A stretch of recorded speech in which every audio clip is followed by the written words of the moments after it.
नमस्कार, मी सहयोगिता आणि आपण पाहत आहात विदर्भ सत्यजित लाईव्ह न्यूज।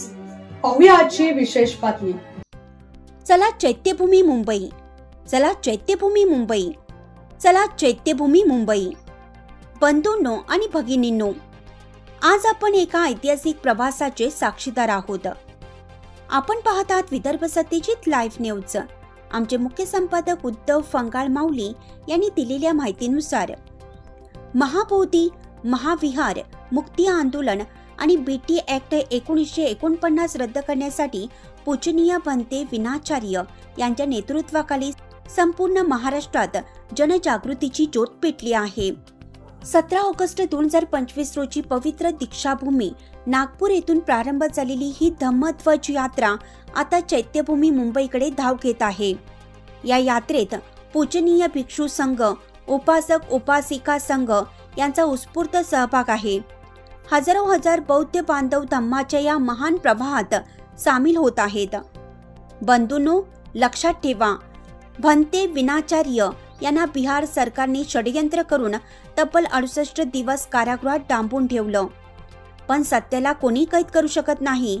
कारागृहातून बाहेर पडताच त्यांनी आंदोलनाची ज्वाला अधिक तीव्र केली आणि आज महाराष्ट्राच्या प्रत्येक जिल्ह्यात धम्मांची ही मशाल प्रज्वलित होत आहे। धम्मध्वज यात्रेचा मुक्काम दिनांक 26/8/2025 जळगाव, मुक्काम भुसावळ। 27/8/2025 धुळे, मालेगाव। 28 ऑगस्ट नाशिक, 29 ऑगस्ट कल्याण, 30 August Dombivli, 31 August Thane, 1 September Chembur, Ghatkopar आणि अखेरचा सुवर्ण क्षण 2 सप्टेंबर 2025 रोजी चैत्यभूमी दादर, मुंबई येथे डॉक्टर बाबासाहेब आंबेडकर यांच्या पवित्र अस्थिधातूस अभिवादन समारोह। बंधूंनो, आज वेळ आली आहे आपसातील मतभेद विसरून एकत्र येण्याची। धम्म, समता आणि न्यायासाठी तन मन धनाने या यात्रेला यशस्वी करण्याची। ही यात्रा केवळ आंदोलन नाही, ही आहे आमच्या अस्तित्वाची लढाई। ही आहे महाबोधींच्या मुक्तीसाठीचा संकल्प। ही आहे धम्म राज्य स्थापनेची पवित्र वाटचाल। जय भीम, नमो बुद्धाय। महाबोधी मुक्ती आंदोलन जिंदाबाद।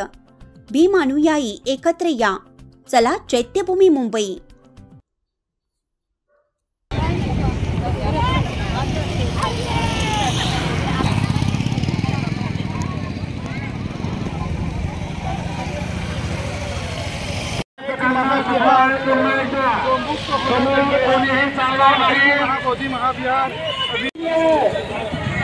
बातमी आवडल्यास लाईक करा, शेअर करा आणि सबस्क्राईब मात्र नक्की करा।